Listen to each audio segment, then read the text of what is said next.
लहू ढाली जीए माटीर उपरे काढ़ई तहिरू सुना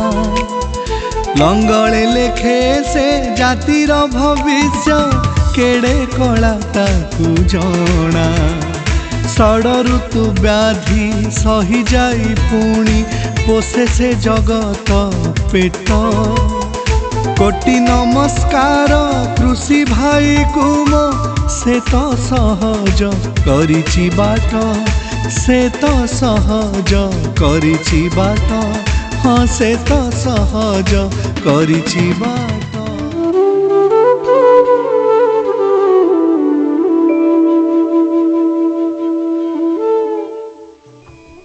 नमस्कार मु विभुदत्त पाइकराय एफसी इंडिया लिमिटेड रो राज्यर मुख्य निर्वाही आपण मानकु आम राज्य सरकार को धान परे पड़िया जमी रे रहुथिबा जमीर उपयोग योजना 2024-25 रो उद्देश्य गुड़िक आपण आगे प्रस्तुत करुअछि। धान परे पड़िया रहुथिबा जमीर आर्द्रता को उपयोग करिबा फसल सांद्रता वृद्धि करिबा पाई जमी रे डाली और तैलबीज फसल चाष करिबा डाली और तैलबीज फसल उत्पादन वृद्धि करिबा कम पानी रे अधिक खाद्य उत्पादन करिबा मूर्तिकार जैविक अंगार और जैव पदार्थर वृद्धि करी माटीर स्वास्थ्य रक्षा करिबा चाषी मानक आय वृद्धि करी जीवन जीविका और खाद्य चाहिदा पूरण करिबा एवं यारे फसल गुड़िक है मुग बिरी बुट मसूर मटर एवं सोरिष। ए वर्ष रबी फसल योजना रे आम केन्दुझर जिल्लार समुदाय 31,500 हेक्टर जमी रे एही मुग बिरी बुट मसूर मटर सोरिष आदि चाष करने को धार्य करा जायछि।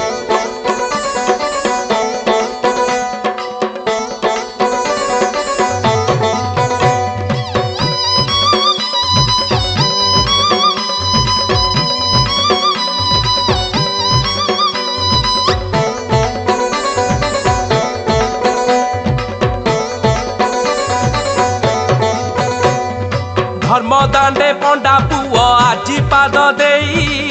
उपकारी कथा किछि कहिब बुझाई ओहो चाषी भाई भौणी मो शुण ध्यान देई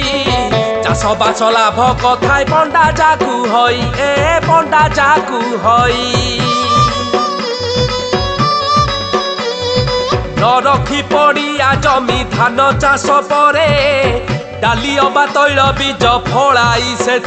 ओहो बढ़ाई बाय पुणी माटी सुस्थ हेब तेल डालीर चाहिदा पूरण होइब आहा पूरण होइब।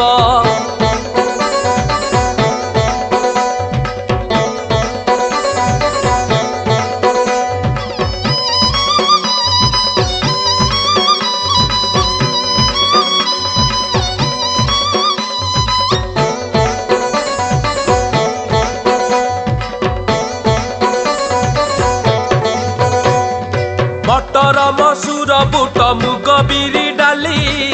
खेसारी चना को केबे जीव नाही भूली ओहो एहा सह तैल बीज राशि ओ सोरिष धान परे सबु को करिबाही चाष आहे करिबाही चाष। धान परे पड़िया रहुथिबा जमीर उपयोग आम राज्य सरकारंकर एक संप्रसारित प्रकल्प। एहार मूल लक्ष्य हेला चाषी मानक आय वृद्धि कराइबा सहित राज्यर डाली और तेल चाहिदा मेंटाइबा। एही प्रकल्प जरिया रे डाली और तैलबीज फसल चाष पई चाषी मानकु उन्नत बिहन जैविक सार अणुसार फसल रक्षाकारी रसायन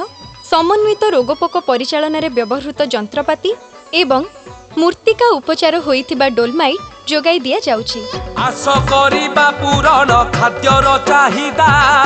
हाथ छड़ा करिबा निये परि सुविधा ओहो पासरिब नाही पंडा पुओ कथा केही